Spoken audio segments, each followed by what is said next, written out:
The Cold Embrace by Mary Elizabeth Braddon and read by Chris Halton. He was an artist. Such things as happen to him happen sometimes to artists. He was a German. Such things as happen to him happen sometimes to Germans. He was young, handsome, studious, enthusiastic, metaphysical, reckless, unbelieving, heartless. And being young, handsome, and eloquent, he was beloved. He was an orphan under the guardianship of his dead father's brother, his uncle Wilhelm, in whose house he had been brought up from a little child, and she who loved him was his cousin Gertrude, whom he swore he loved in return. Did he love her? Yes, when he first swore it. It soon wore out, this passionate love. How threadbare and wretched a sentiment it became at last in the selfish heart of the student. But in its golden dawn, when he was only 19, and had just returned from his apprenticeship to a great painter at Antwerp, and they wandered together in the most romantic outskirts of the city at rosy sunset, by holy moonlight, or bright and joyous morning, how beautiful a dream! They keep it a secret from Wilhelm, as he has the father's ambition of a wealthy suitor for his only child. A cold and dreary vision beside the lover's dream. So they are betrothed, and standing side by side when the dying sun and the pale rising moon divide the heavens, he puts the betrothal ring upon her finger, the white and taper finger whose slender shape he knows so well. This ring is a peculiar one, a massive golden serpent, its tail in its mouth, the symbol of eternity. It had been his mother's, and he would know it amongst 1,000. If he were to become blind tomorrow, he could select it from amongst 1,000 by the touch alone. He places it on her finger, and they swear to be true to each other for ever and ever through trouble and danger, sorrow, and change in wealth or poverty. Her father must needs be won to consent to their union by and by, for they were now betrothed, and death alone could part them. But the young student, the scoffer at revelation, yet the enthusiastic adorer of the mystical, asks, "Can death part us? I would return to you from the grave, Gertrude. My soul would come back to be near my love. And you, if you died before me, the cold earth would not hold you from me. If you loved me, you would return, and again these fair arms would be clasped round my neck as they are now." But she told him, with a holier light in her deep blue eyes than had ever shone in his, she told him that the dead who die at peace with God are happy in heaven, and cannot return to the troubled earth, and that it is only the suicide, the lost wretch on whom sorrowful angels shut the door of paradise, whose unholy spirit haunts the footsteps of the living. The first year of their betrothal is past, and she is alone. For he has gone to Italy on a commission for some rich man to copy Raphael's, Titian's, Guido's in a gallery at Florence. He has gone to win fame, perhaps, but it is not the less bitter he is gone. Of course her father misses his young nephew, who has been as a son to him, and he thinks his daughter's sadness no more than a cousin should feel for a cousin's absence. In the meantime, the weeks and months pass. The lover writes often at first, then seldom at last, not at all. How many excuses she invents for him! How many times she goes to the distant little post office to which he is to address his letters! How many times she hopes only to be disappointed! How many times she despairs only to hope again! But real despair comes at last, and will not be put off any more. The rich suitor appears on the scene, and her father is determined. She is to marry at once. The wedding day is fixed, the 15th of June. The date seems to burn into her brain. The date, written in fire, dances for ever before her eyes. The date, shrieked by the Furies, sounds continually in her ears. But there is time yet. It is the middle of May. There is time for a letter to reach him at Florence.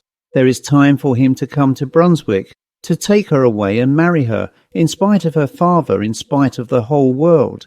But the days and the weeks fly by, and he does not write. He does not come. This is indeed despair which usurps her heart, and will not be put away.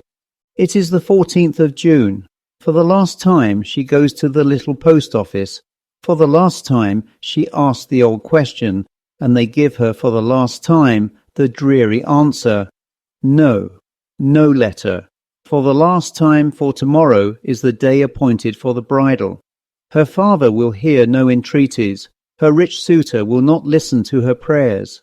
They will not be put off a day and hour. Tonight alone is hers, this night which she may employ as she will. She takes another path than that which leads home. She hurries through some by-streets of the city, out onto a lonely bridge, where he and she had stood so often in the sunset, watching the rose-coloured light glow, fade and die upon the river. He returns from Florence. He had received her letter. That letter, blotted with tears, entreating, despairing, he had received it, but he loved her no longer. A young Florentine who has sat to him for a model had bewitched his fancy, that fancy which with him stood in place of a heart, and Gertrude had been half forgotten. If she had a rich suitor, good, let her marry him. Better for her, better far for himself.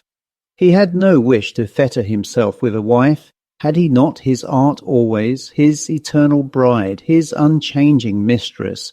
Thus he thought it wiser to delay his journey to Brunswick, so that he should arrive when the wedding was over, arrive in time to salute the bride. And the vows, the mystical fancies, the belief in his return, even after death, to the embrace of his beloved. Oh, gone out of his life, melted away forever those foolish dreams of his boyhood. So on the 15th of June he enters Brunswick, by that very bridge on which she stood, the stars looking down on her the night before. He strolls across the bridge and down by the water's edge, a great rough dog at his heels, and the smoke from his short meerschaum pipe curling in blue wreaths fantastically in the pure morning air. He has his sketchbook under his arm, and attracted now and then by some object that catches his artist's eye, stops to draw. A few weeds and pebbles on the river's brink, a crag on the opposite shore, a group of pollard willows in the distance.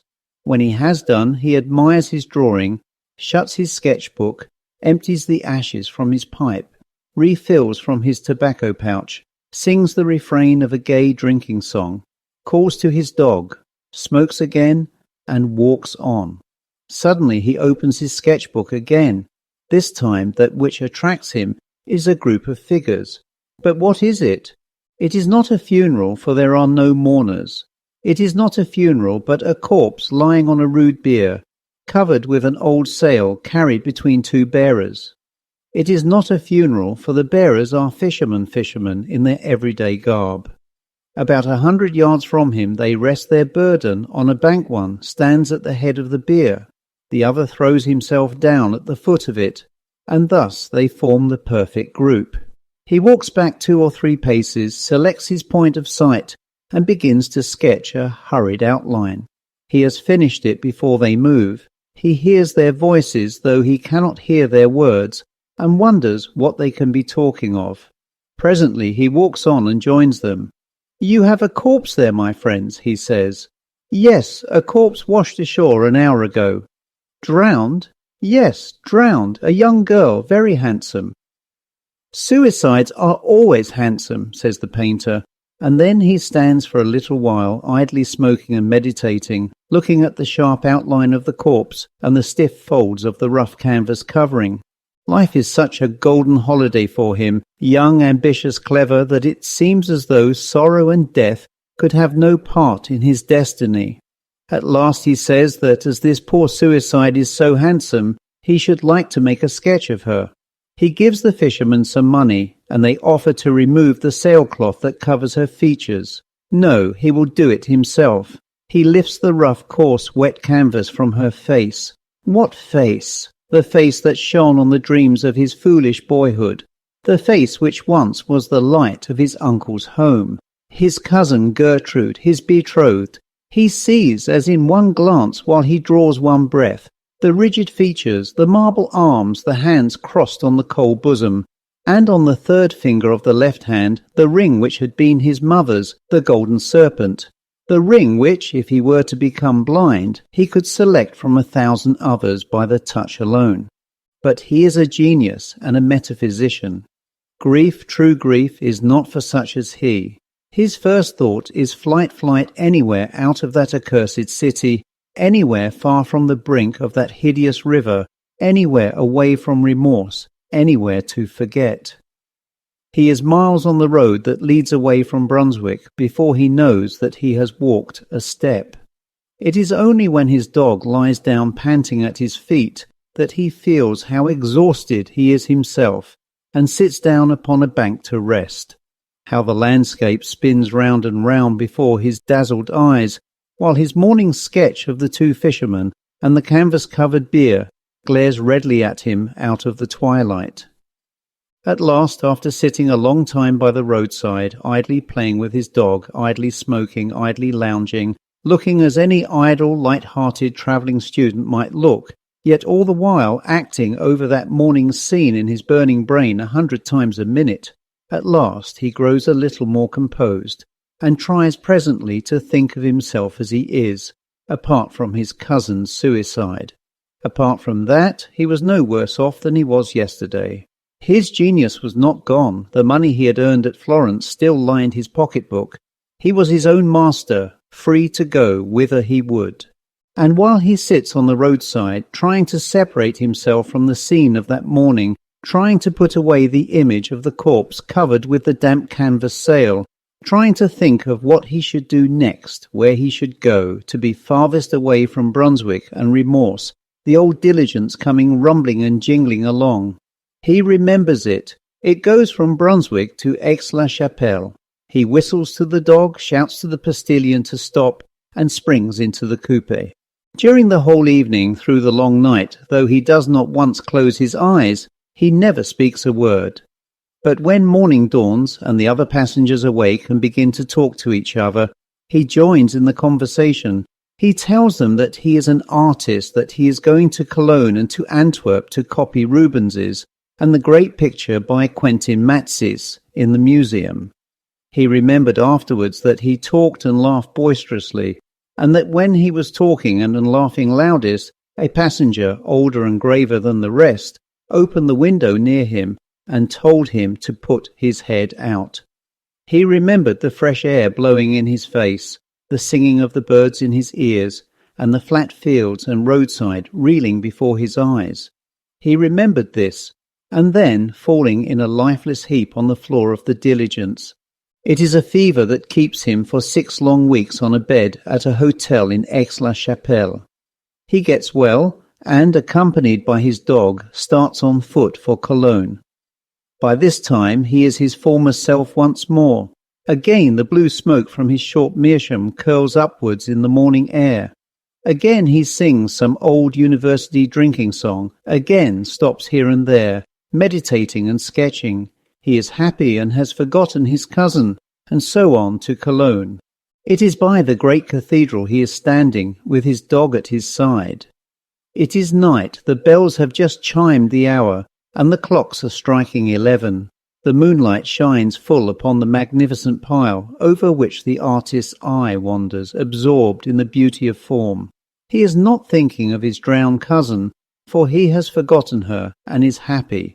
Suddenly something from behind him, puts 2 cold arms around his neck, and clasps its hands on his breast. And yet there is no one behind him, for on the flags bathed in the broad moonlight there are only 2 shadows, his own and his dog's. He turns quickly round, there is no one. Nothing to be seen in the broad square but himself and his dog, and though he feels, he cannot see the cold arms clasped round his neck. It is not ghostly, this embrace, for it is palpable to the touch.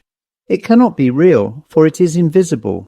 He tries to throw off the cold caress. He clasps the hands in his own to tear them asunder, and to cast them off his neck.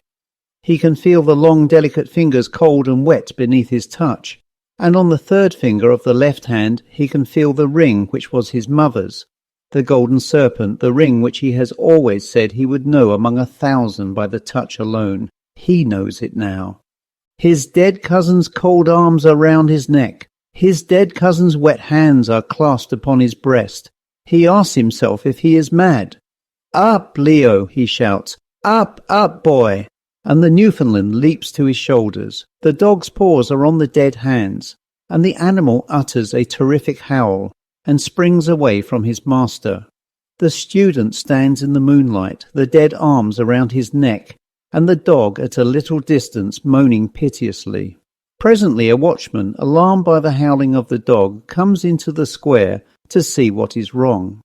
In a breath the cold arms are gone. He takes the watchman home to the hotel with him and gives him money.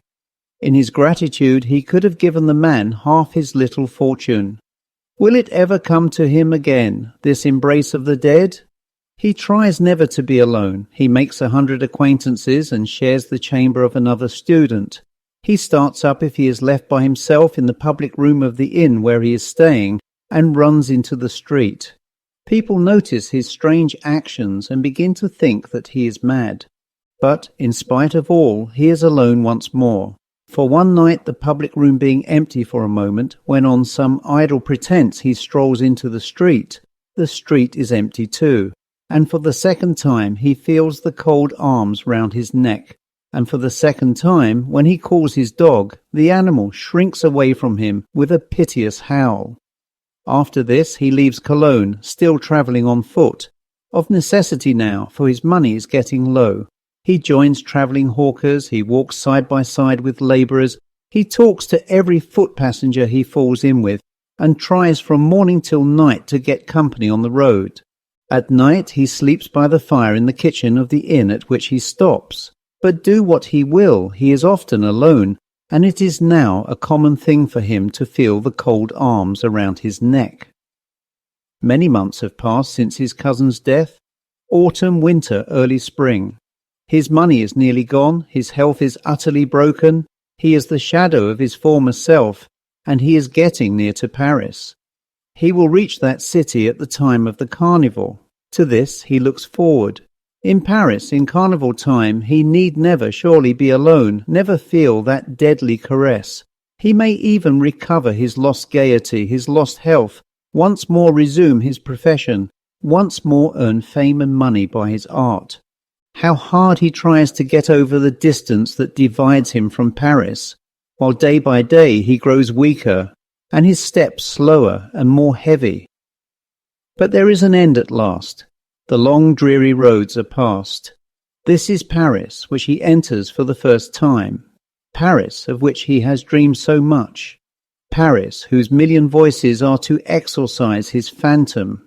To him, tonight, Paris seems one vast chaos of lights, music and confusion lights, which dance before his eyes and will not be still music that rings in his ears and deafens him. Confusion which makes his head whirl round and round. But in spite of all, he finds the opera house, where there is a masked ball. He has enough money left to buy a ticket of admission and to hire a domino to throw over his shabby dress. It seems only a moment after his entering the gates of Paris that he is in the very midst of all the wild gaiety of the opera house ball. No more darkness, no more loneliness, but a mad crowd shouting and dancing, and a lovely débardeuse hanging on his arm. The boisterous gaiety he feels surely is his old light-heartedness come back. He hears the people round him talking of the outrageous conduct of some drunken student, and it is to him they point when they say this to him, who has not moistened his lips since yesterday at noon, for even now he will not drink. Though his lips are parched and his throat burning, he cannot drink. His voice is thick and hoarse, and his utterance indistinct. But still this must be his old light-heartedness come back that makes him so wildly gay. The little débardeuse is wearied out. Her arm rests on his shoulder heavier than lead. The other dancers one by one drop off. The lights in the chandeliers one by one die out. The decorations look pale and shadowy in that dim light which is neither night nor day. A faint glimmer from the dying lamps. A pale streak of cold grey light from the newborn day, creeping in through half-open shutters, and by this light the bright-eyed débardeuse fades sadly. He looks her in the face. How the brightness of her eyes dies out. Again he looks her in the face. How white that face has grown. Again, and now it is the shadow of a face alone that looks in his. Again, and they are gone. The bright eyes, the face, the shadow of the face. He is alone, alone in that vast saloon. Alone, and in the terrible silence, he hears the echoes of his own footsteps in that dismal dance which has no music. No music but the beating of his breast. The cold arms are round his neck. They whirl him round. They will not be flung off or cast away. He can no more escape from their icy grasp than he can escape from death. He looks behind him. There is nothing but himself in the great empty cell, but he can feel cold, death-like, but oh, how palpable the long slender fingers and the ring which was his mother's. He tries to shout, but he has no power in his burning throat. The silence of the place is only broken by the echoes of his own footsteps in the dance from which he cannot extricate himself. Who says he has no partner? The cold hands are clasped on his breast, and now he does not shun their caress. No, one more polka if he drops down dead. The lights are all out, and half an hour after, the gendarmes come in with a lantern to see that the house is empty. They are followed by a great dog that they have found seated howling on the steps of the theatre. Near the principal entrance they stumble over the body of a student who has died from want of food, exhaustion, and the breaking of a blood vessel. The end.